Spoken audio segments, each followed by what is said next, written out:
নমস্কার, আপনারা দেখছেন আপডেট বাংলা। খবরের প্রথমে দেখে নেব আজকের সংবাদ শিরোনাম। সাইড করা বা সরিয়ে দেওয়া, পদ খোয়ানোর পর এবার মুখ খুললেন ফিরহাদ। বিজেপির বিবৃতির বৃষ্টিতে নীরবতা ভাঙল নীতিশ, বললেন দুবার ভুল করেছি। বছর শেষে বড় সুখবর, লক্ষ্মীর ভান্ডার প্রাপকদের জন্য মুখ্যমন্ত্রী মমতার বিশেষ উদ্যোগ। আমার বাড়িতে টাকা এলো কোথা থেকে, এদিকে এই প্রশ্ন অর্পিতার মানিকেরও চ্যালেঞ্জ তদন্তকারীদের।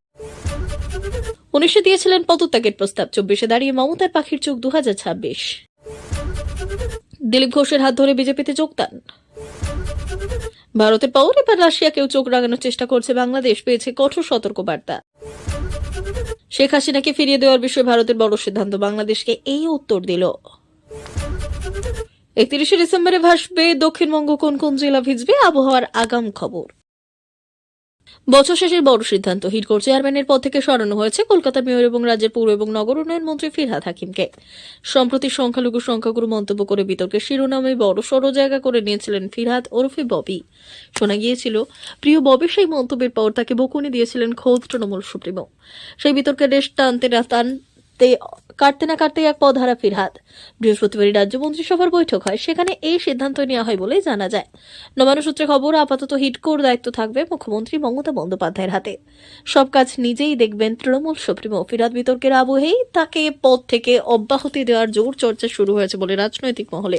এবার এই ইস্যুতে মুখ খুললেন ফিরহাদ। শুক্রবার ছিল টক টু মেয়র, তারপর কলকাতা পুরসভায় সাংবাদিক মুখোমুখি হন ফিরহাদ। এদিন সাংবাদিক বৈঠকে এই নিয়ে তিনি বললেন, এটা মুখ্যমন্ত্রীর সিদ্ধান্ত, আমাকে দিয়েছিলেন দায়িত্ব, এখন উনি নিয়ে নিয়েছেন। এটা গুঞ্জন নেই, এটা কিছু নেই, এটা ক্যাবিনেটের ডিসিশন।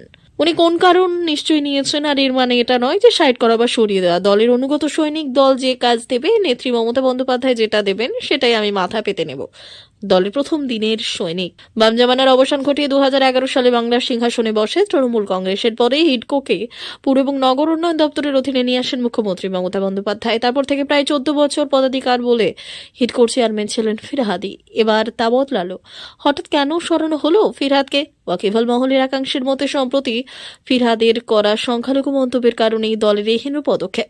কারণ মুখ্যমন্ত্রীর উদ্যোগে দীঘাতে যে জগন্নাথ মন্দির তৈরি হচ্ছে তা হিডকোর অধীনে। সামনে বিধানসভা নির্বাচন, তার আগে এই বিষয়ে ফিরহাদকে নিয়ে যাতে নতুন করে কোনো সমস্যা না দেখা দেয়, সেই কারণেই হয়তো হিডকোর পদ থেকে ফিরহাদকে সরিয়ে দেওয়ার সিদ্ধান্ত। 14 ডিসেম্বর কেন্দ্রীয় স্বরাষ্ট্রমন্ত্রী এবং ভারতীয় জনতা পার্টির দ্বিতীয় সবচেয়ে শক্তিশালী নেতা অমিত শাহের একটি বিবৃতি বিহারের জাতীয় গণতান্ত্রিক জোটের রাজনীতিকে নাড়া দিয়েছে। এরপর মুখ্যমন্ত্রী এবং জনতা দল ইউনাইটেড সভাপতি নীতিশ কুমার এমন নীরবতা বজায় রেখেছিলেন যে দিল্লি থেকে পাটনা পর্যন্ত মিত্রদের ঘাম ঝরছে। বিজেপি নেতারা একের পর এক বিবৃতি দিতে শুরু করেছে এবং স্পষ্ট ভাষায় বলতে শুরু করেছে যে 2025 সালের বিধানসভা নির্বাচন নীতিশের নেতৃত্বে হবে এবং ভবিষ্যতে তার নেতৃত্বেই সরকার গঠন করা হবে। তারপর নীতিশ বৃহস্পতিবার সীতামারিতে নীরবতা ভেঙে উল্লেখ করেন যে তিনি দুবার ভুল করেছেন, কিন্তু এখন তিনি এখানে সেখানে যাবেন না, একসঙ্গে থেকে রাজ্য এবং দেশের উন্নয়ন করবেন।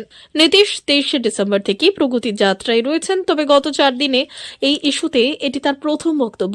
25 ডিসেম্বর প্রাক্তন প্রধানমন্ত্রী অটল বিহারী বাজপেয়ী জন্মবার্ষিকীতে আয়োজিত অনুষ্ঠানের পরেও দূর থেকে মিডিয়াকে সালাম জানিয়ে তিনি চলে যান।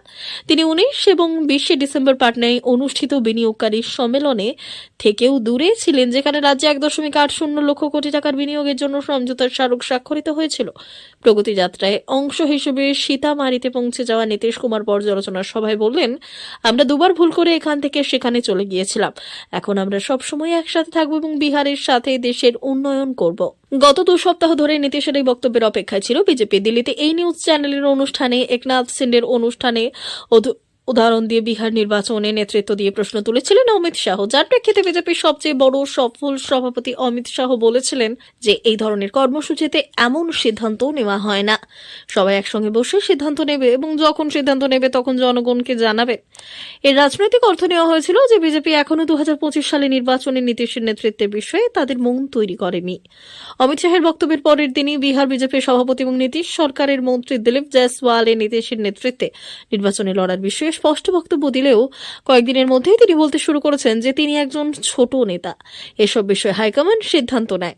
নীতিশ সরকারের উপমুখ্যমন্ত্রী সম্রাট চৌধুরী, বিজয় কুমার সিনহা সহ অনেক নেতাই নীতিশের নেতৃত্বে নির্বাচনে প্রতিদ্বন্দ্বিতা করার কথা বারবার বলতে থাকেন, কিন্তু নীতিশ নীরবতা পালন করে এবং পুরোপুরি বন্ধ করে দেন যে এখন তিনি এখানে ওখানে যাবেন না, যা তিনি করবেন।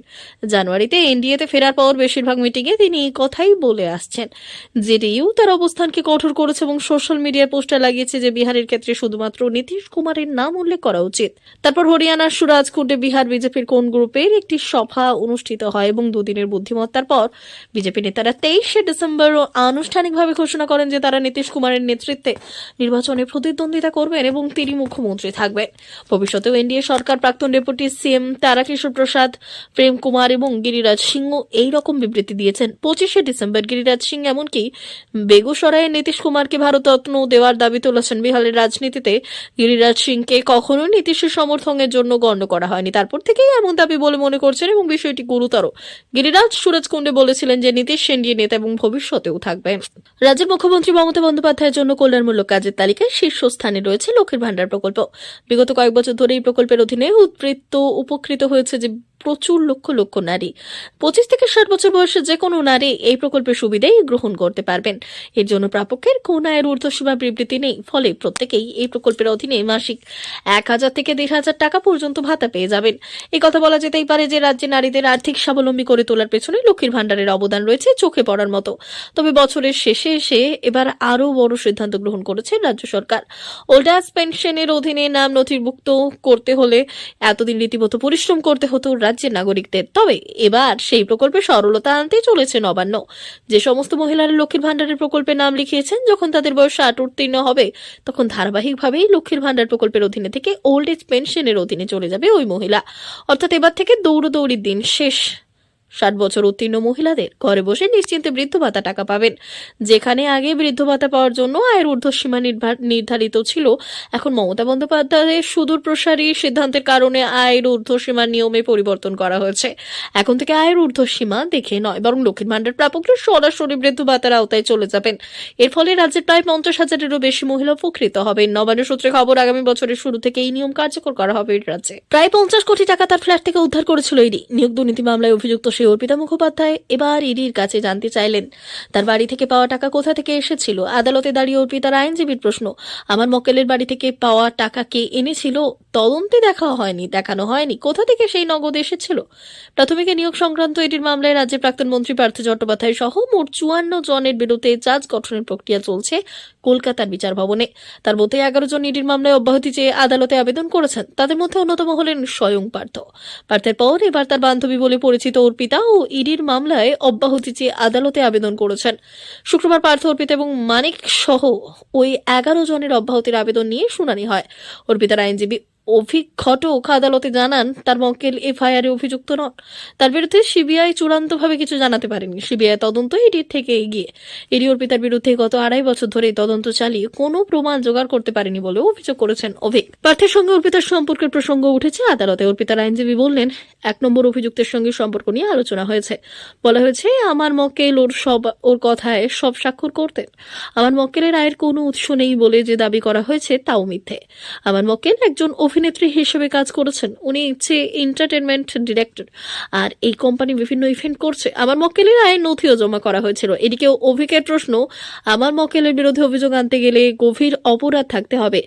ইডির আইনজীবী বলছে কিছু খাম এবং 1 নম্বর অভিযুক্তের নামে কিছু নগদ আমার বাড়ি থেকে পাওয়া গিয়েছিল। সেটা কে আনলো?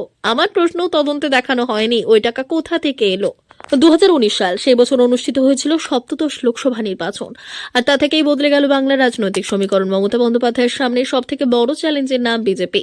2014 সালে যেখানে তৃণমূল কংগ্রেস লোকসভা ভোটে 43টি আসনে জয়লাভ করেছে, 2019 সালে তা নেমে দাঁড়ালো 22-এ। আর অপরদিকে 2 থেকে বিজেপির আসন সংখ্যা বেড়ে হলো 18। এরপর থেকেই 2021 সালে বিধানসভা নির্বাচনের জন্য কোমর কষে নামলেন মমতা বন্দ্যোপাধ্যায়। 2019 সালের ভোটের ফল প্রকাশের পরেই তৃণমূল কংগ্রেসের বৈঠকে মুখ্যমন্ত্রিত্ব থেকে পদত্যাগের প্রস্তাব দিয়েছিলেন মমতা বন্দ্যোপাধ্যায়।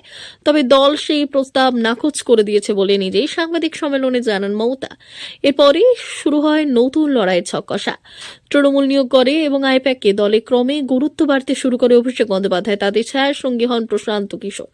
2019 সালের ধাক্কা সামলে মমতা বন্দ্যোপাধ্যায় আজও অটল।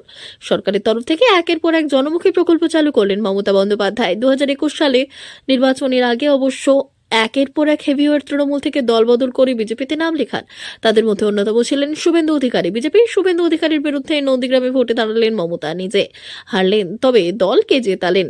বিধানসভা নির্বাচনের প্রচারের সময় পা ভেঙেছিল, সেই ভাঙা পা নিয়েই হুইল চেয়ারে খেলা হবে স্লোগান তুললেন। তার দল 292টি আসনে লড়ে 213টিতে জেতে। পরে উপনির্বাচনে জেতেন মমতা নিজেও। পরে উপনির্বাচনে আরো 2টি আসনে জেতে তৃণমূল। সেই জয় নেপথ্যে অন্যতম কারণ হিসেবে চিহ্নিত হয় লক্ষ্মীর ভান্ডার। তবে দলের অন্দরে আবার মমতার সঙ্গে অভিষেকের দ্বন্দ্ব নিয়ে জল্পনা শুরু হয় বাংলা রাজনীতিতে। তবে অভিষেক সেনাপতি হলেও তিনি যে দল তা বুঝিয়ে দিয়েছে মমতা। মাঝে আবার আরজি করে চিকিৎসক খুনের ঘটনায় চাপে পড়েছিলেন। তবে রাজনৈতিকভাবে যে বাংলায় মমতার বিকল্প এখনো উঠে আসেনি তা অনেক ক্ষেত্রেই মেনে নেয় বিরোধীরাও। এই আবহে 2024 সালের শেষ লগ্নে এসে মমতার পাখির চোখ 2026 সালের বিধানসভা নির্বাচন। পশ্চিমবঙ্গে আইন শৃঙ্খলা আবারও সক্রিয় করতে ভারতীয় জনতা পার্টির হাত শক্ত করুন, এই বার্তা নিয়ে আজ খড়গপুরের সালুয়াতে হাজির হলেন বিজেপি নেতা দিলীপ ঘোষ। আর তার এই ডাকেই মানুষ সাড়াও দিচ্ছে। সূত্র মারফত জানা গিয়েছে যে আজ খড়গপুর গ্রামের সালুয়া অঞ্চলে তৃণমূল এবং সিপিএম থেকে বেশ কিছু মানুষ বিজেপির দলে যোগদান করলেন। পাশাপাশি নিকটবর্তী বৌদ্ধ মন্দিরে স্থানীয় বহু মানুষ এসেছিলেন। এই দিন দিলীপ ঘোষকে সমর্থন জানিয়েছেন তারা। বাংলাদেশ দ্রুত নিজের কর্বর খুঁজছে এবং প্রতিদিন তা আরও গভীর করছে। ভারতকে হুমকি দেওয়ার পর এবার বাংলাদেশে রাশিয়াকে বিতর্কে টেনে এনেছে। রাশিয়া এবং ভারত একসঙ্গে বাংলাদেশকে চরম জবাব দিয়েছে। রাশিয়া কঠোরভাবে বাংলাদেশকে ধুয়ে দিয়েছে, অন্যদিকে ভারত কূটনৈতিক নিরাপত্তায় বাংলাদেশকে বড় ধাক্কা দিয়েছে। আসলে রাশিয়া বাংলাদেশের প্রথম পারমাণবিক বিদ্যুৎ কেন্দ্র তৈরি করেছে। এই প্রকল্পে কিছু ভারতীয় কোম্পানিও যুক্ত। এই প্রকল্পের নাম রূপপুর পারমাণবিক বিদ্যুৎ কেন্দ্র। কাশী এবং ভারতের সহযোগিতায় শেখ হাসিনা এই প্রকল্প শুরু করেছিল। রূপপুর প্রকল্পে দ্রুত কাজ চলছিল, কিন্তু শেষ আসে শেখ হাসিনার পতনের পর প্রকল্পটি ঝুলে পড়েছে। বাংলাদেশের দুর্নীতি দমন কমিশন অভিযোগ করেছে যে শেখ হাসিনা এবং তার পুত্র বিপুল পরিমাণ ঘুষ নিয়েছেন, যার পরিমাণ $5 বিলিয়ন হতে পারে। এমন পরিস্থিতিতে প্রকল্পটির কাজ বন্ধ করা উচিত এবং শেখ হাসিনা ও তার পুত্রের বিরুদ্ধে অর্থ পাচারের মামলা করা উচিত। কিন্তু শেখ হাসিনা এবং তার পুত্রকে ফাঁসানোর চেষ্টায় বাংলাদেশের রাশিয়ার বিরুদ্ধেও দুর্নীতির অভিযোগ এনেছে। এই অবস্থায় রূপপুর বিদ্যুৎ কেন্দ্রে নির্মাণকারী রাশিয়ার রাষ্ট্রীয় কোম্পানি রোসাটম বাংলাদেশের সরকারের ওপর ক্ষুব্ধ হয়েছে। রোসাটম এক বিবৃতি দিয়ে বাংলাদেশের অভিযোগ প্রত্যাখ্যান করেছে। রোসাটম বলেছে যে বাংলাদেশের দুর্নীতি দমন কমিশনের মন্তব্য রূপপুর পারমাণবিক প্রকল্পে কলঙ্কিত করার চেষ্টা। এক বিবৃতিতে রোসাটম পুনরায় জানিয়েছে যে $2.65 বিলিয়ন রূপপুর প্রকল্পটি স্বচ্ছ এবং তারা আদালতে এই মামলার প্রতিরক্ষা দিতে প্রস্তুত। রোসাটম তাদের সমস্ত প্রকল্পের স্বচ্ছতা বজায় রাখা, দুর্নীতির বিরুদ্ধে লড়াই এবং স্বচ্ছ ক্রয় নীতিমালা মেনে চলার অঙ্গীকার করে। বাইরের নিরীক্ষার মাধ্যমে নিয়মিতভাবে প্রকল্পের কার্যক্রমের স্বচ্ছতা নিশ্চিত করা হয়। রোসাটম রাষ্ট্রীয় কর্পোরেশনের আদালতে তাদের স্বার্থ এবং সুনাম রক্ষার জন্য প্রস্তুত। ভারতের নিরাপত্তার প্রসঙ্গে বলতে গেলে সম্প্রতি বাংলাদেশ ভারত থেকে শেখ হাসিনার প্রত্যাপনের দাবি করেছে, কিন্তু ভারতের কোনো উত্তর দেয়নি। তাছাড়া ভারত কেন উত্তর দেবে? মোহাম্মদ ইউনূস নির্বাচিত সরকারের নেতা নন, তাকে বাংলাদেশের নির্বাচন না হওয়া পর্যন্ত ক্ষমতায় রাখা হয়েছে। এই অবস্থায় ভারত সরকার মোহাম্মদ ইউনূসকে উত্তর দিতে বাধ্য নয়। প্রিয় দর্শক, এখনকার মতো খবর এই পর্যন্তই। ধন্যবাদ।